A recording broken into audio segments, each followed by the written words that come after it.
You know, in war, the enemy doesn't always wear a uniform. Sometimes the enemy looks like a friend, a neighbor, even someone once celebrated as a national hero. And that's what makes me restless whenever I mention the name Louis Renault, the car king of France, a mechanical genius, a man once praised, then cursed. His story is a mirror reflecting the harshest paradoxes war can leave behind. I want you to picture this. Paris, the summer of 1940. The city of light, the capital of art, knowledge and freedom, now drowned in the shadow of the Nazis. Streets, once buzzing with life, now filled with occupying soldiers. Swastika flags draped over historic buildings. Half the nation was in Hitler's hands, the other half ruled by the puppet Vichy regime. It wasn't just a military defeat, it was a spiritual shock that shook France to its core. In that world, every French citizen had to choose, resist, submit, or compromise in order to survive. And it's in that moral gray zone that the most complicated stories were written. Louis Renault at that time was no ordinary businessman. He was the very symbol of French ingenuity and industrial strength. Born with a passion for mechanics, from the boy tinkering with engines in his family garage, Renault rose to become the head of one of Europe's most powerful car empires. He didn't just build cars, he built a weapon that changed World War I, the Renault FT tank. Small, fast, mobile, it became one of the very first blueprints for modern tanks. For many veterans, Renault wasn't just an industrialist, he was part of the victory. One soldier once said, "We were grateful for Renault's little tanks. They helped us turn the tide on the battlefield." Imagine that. From a young inventor to a national hero. And yet, just 2 decades later, when war came again, Renault's fate took a devastating turn. A man once hailed as a savior was now branded a traitor. What happened? I want you to put yourself in his shoes for a moment. You're at the head of a massive industrial empire.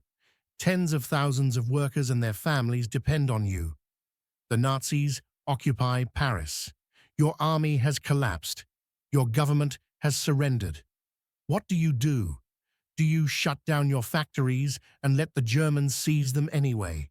Or do you keep them running, keeping your people employed, but at the same time fueling the enemy's war machine? It's not a simple question, and there is no perfect answer. That's the cruel paradox of war. Sometimes you're forced to choose between the bad and the worse. That's what makes Louis Renault's story so haunting. From a genius engineer, a war hero, he slowly became a symbol of collaboration. A man once praised was now despised. Resistance fighters branded him a sellout. Post-war newspapers called him a Nazi stooge. Have you ever faced a turning point like that? A moment when everything you built suddenly felt like a burden? I'm not talking about war. It could be a decision at work, a choice in your personal life, one that left you misunderstood, even judged, when all you wanted was to protect what mattered most. History has that kind of cruelty. It doesn't just record what happened. It preserves how people perceived you. Renault once stood on parade, decorated with medals. A few years later, he died in a prison cell, his name forever tied to betrayal. Studying World War II has taught me something. Not every controversial figure is a villain, and not every hero is free from shadows. History isn't a black and white picture. It's a canvas splattered with light and darkness, where one person can be both savior and sinner, depending on the era's point of view.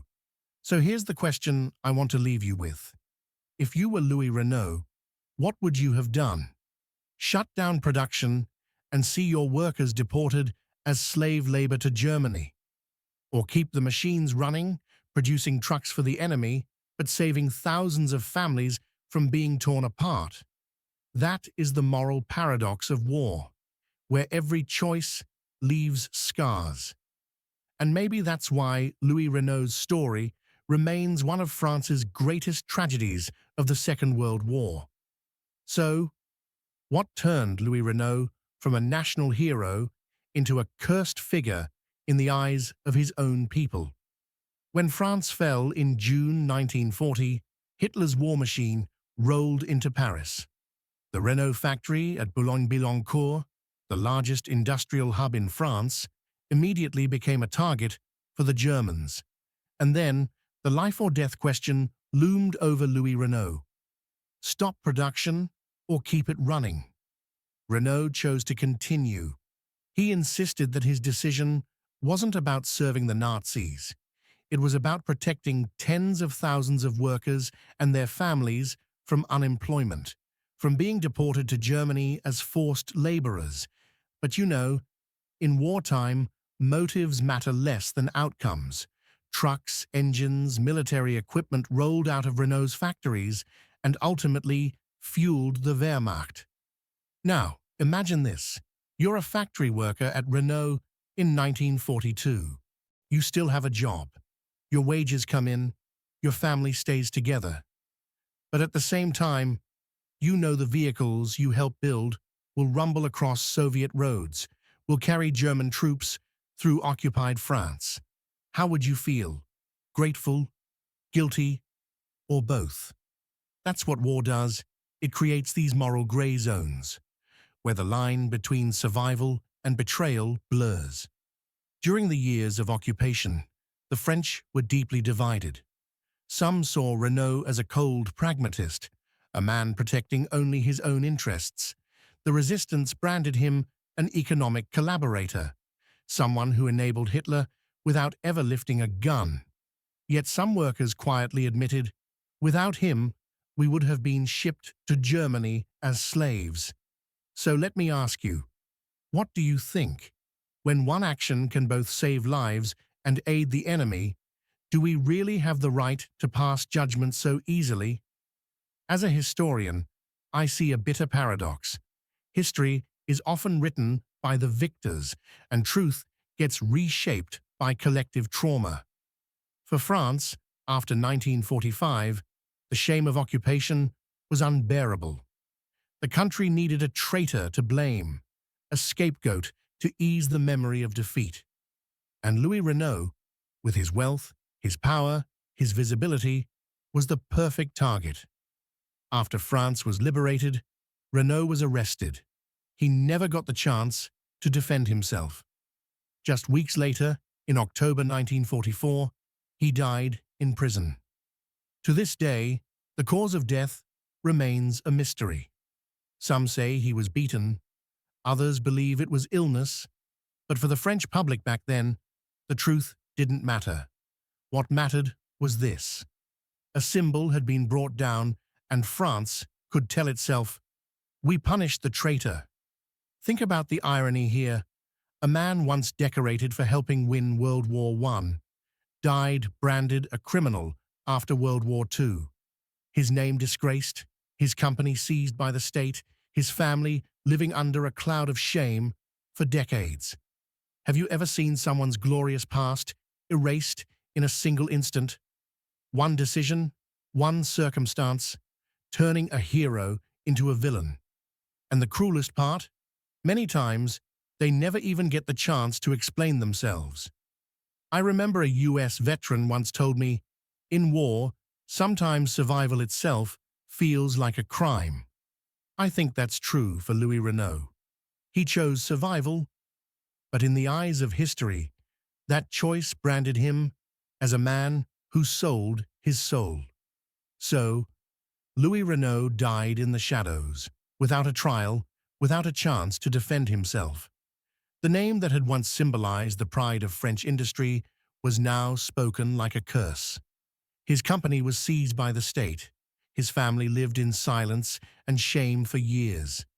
But time has its own way of reopening questions. Decades later, historians began to revisit the case. Was Louis Renault truly a traitor, Or was he a victim of circumstance, a casualty of France's collective rage after the war? Some historians, including myself, have come to realize that the story is far more complicated than it first appeared. Yes, Renault's factories produced equipment that served the German army. But it's also true that tens of thousands of French workers and their families were spared deportation and forced labor because those factories kept running. So, which was he, a collaborator or a man trying to keep his people alive? Think about this.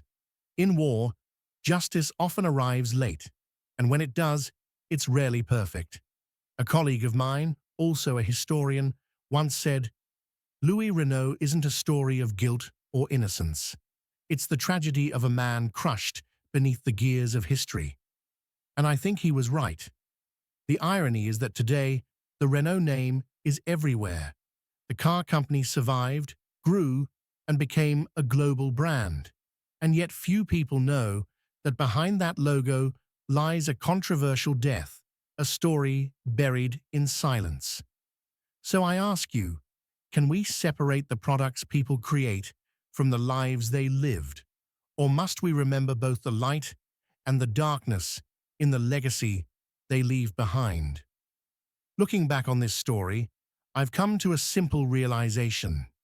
History is not just about glorious victories or condemned betrayals.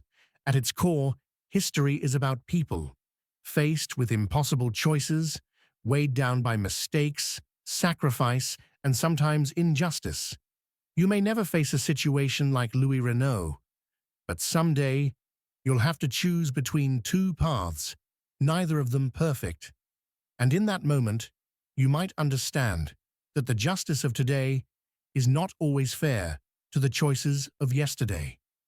So when we speak of Louis Renault, perhaps the point is not to brand him as hero or traitor. Perhaps the real question is, what would we do if we had no right choice at all? And maybe it's only by confronting questions like these that we truly understand history, not as a dry textbook, but as a mirror reflecting ourselves. If this story resonates with you, don't forget to like, share, and subscribe, because there are so many more stories like this, hidden secrets and seemingly small decisions that ended up shaping the fate of the entire world.